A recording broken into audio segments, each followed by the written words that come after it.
that we are in here is actually about women's lives in the late 1800s, specifically 1870 to 1900. And it's designed to do two things. One is to be a really hands-on space for kids to be able to play, get their chance trying irons from the late 1800s, which are a lot different than our irons are today.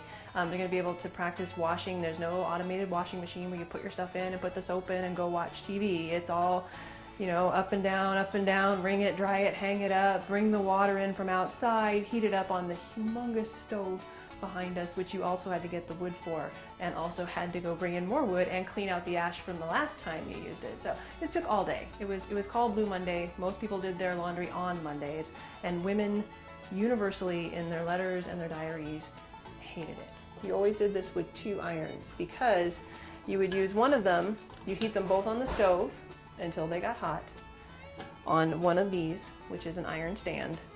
So this one would be on the stove.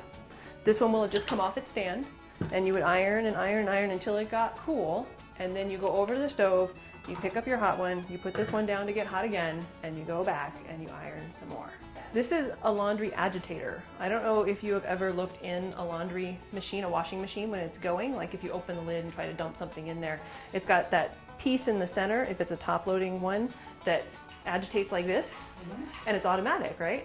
Well, you were the automatic part of the laundry back then, and you put it in your washer and you'd mush it up and down and you'd turn it and mush it up and down and turn it, and that's how you cleaned your clothes. The other way you could do it if you have particularly hard stains, this was kind of an awesome invention because before what you had to do to agitate was put this in your laundry tub, pick up your laundry and rub it up and down, up and down, up and down, up and down, up and down, and that's how you agitated the dirt off of it. So it's hard to think this was newfangled once, but it was. So this is a rug beater. This is how they didn't have wall-to-wall carpeting like most people have in their houses today. They had area rugs or hooked rugs, so you would just put it down, usually in a circle here or a circle there and a circle there. And when they got dirty, you picked them up, you took them outside, you hung them on a fence or on their clothesline. You took this out and you just beat the heck out of it.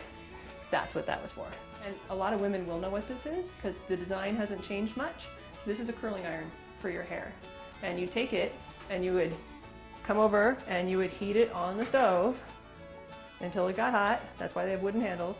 And then you'd curl it until it got cold, and then you put it back down on the stove and then keep curling your hair.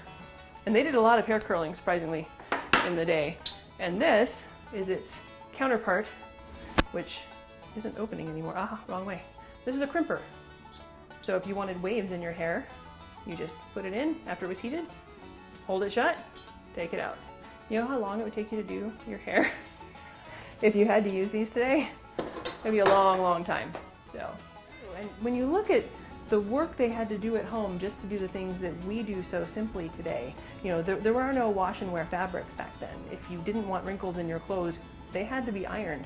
So the amount of time it just took them just to do housework and watch their kids took so much time out of their day. They didn't actually have a ton of time left by the time they finished everything. You know, just keeping the wood burning in these stoves took hours when you consider going out and cutting it and bringing it in and gathering it and keeping it hot just forever. Well, one of the things we have in here are samples of recipes that they would have made in the 1880s.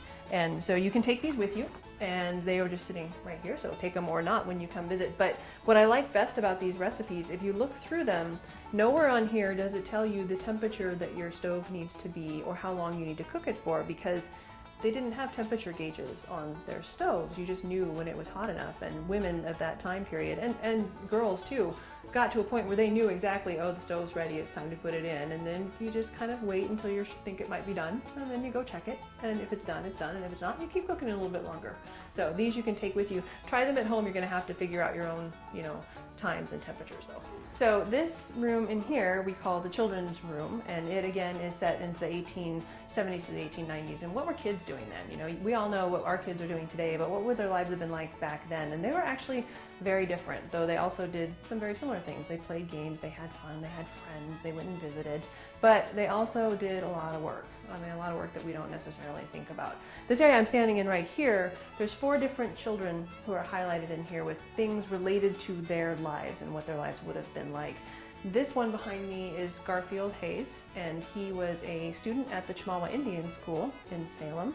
And you can sit on the bed, we love it. We got it in a store, we found it for about $10. It was a great find, and ironically I saw it and realized it matched the pictures on the wallpaper, so we had to get it. This area over here represents Tennessee Minthorn, who was actually Herbert Hoover's cousin and lived in Newburgh for a while. The Hoover Minthorn house up there is where she grew up, but she also moved to Salem when she was about 11 or 12 and lived here in Salem, went to Willamette University for only a couple years before she passed away. She was really young when she died. But one of the things she wrote about often, because she was a Quaker, is how important education was. And so we wanted to focus on school time during her time period. So there's a desk you guys can sit in when you come visit. If you can practice words they would have had to write, please don't eat the chalk. And then we've got books that you can read and books that are a little bit more fragile, which are behind plexi that you can take a look at, Little Women and copies of the readers and kinds of assignments they would have had when they were kids. There are games in here that you can play, and you can take them out and you can spread out on the floor and give your try with jacks and marbles. The rules are with them. Pick up sticks, a lot of these games you're going to be familiar with. This was one of my favorite ones when I was a kid, which is the cup and ball. For anybody who knows how this works, you're supposed to be able to, yeah, I can't do this at all. So, but the goal is to get the ball in the cup. I actually had one of these when I was a kid. Well, this very small corner over here is about Sam Rich, who was actually a young man who worked here at the Thomas K. Woolen Mill when he was 13. And that was not remotely uncommon in the late 1800s. A lot of kids all across America and Europe worked 8 to 10 hour days in mills and factories and not doing the best jobs and not the safest conditions that were available. And he actually worked in the mill until he was an adult, until he was 20, and then he left. So he did not go to school after he was 13. He was done with school. He did go to Sunday school, as all the kids in the mill were expected to do. And he worked in a variety of different places. He started in the picker house, which when you come on down here, you can go through yourself, cleaning the wool. And mostly he would just bring wool, which is really heavy and really gross, before you get to clean it. And you would have to bring it over to the guys who ran the machinery and cleaned it. So it was a really gross job to kind of do. He also, he swept in the mill itself, in the weave room. He worked reloading the bobbins, which would be loaded with thread to weave through whenever they got empty, usually running in between the machines to get them and reload them and put them through. And then later on, when he was about 15, 16, he moved into the dye house and worked up in the dye house until he left.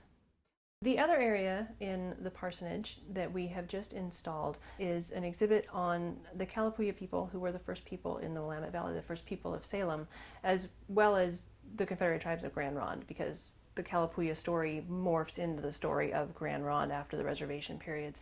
It basically starts out, who are the Kalapuya? What are they doing here? What was their life like when they were here? What happened after contact once the fur traders started coming here, and then later the settlers, the missionaries followed by the settlers.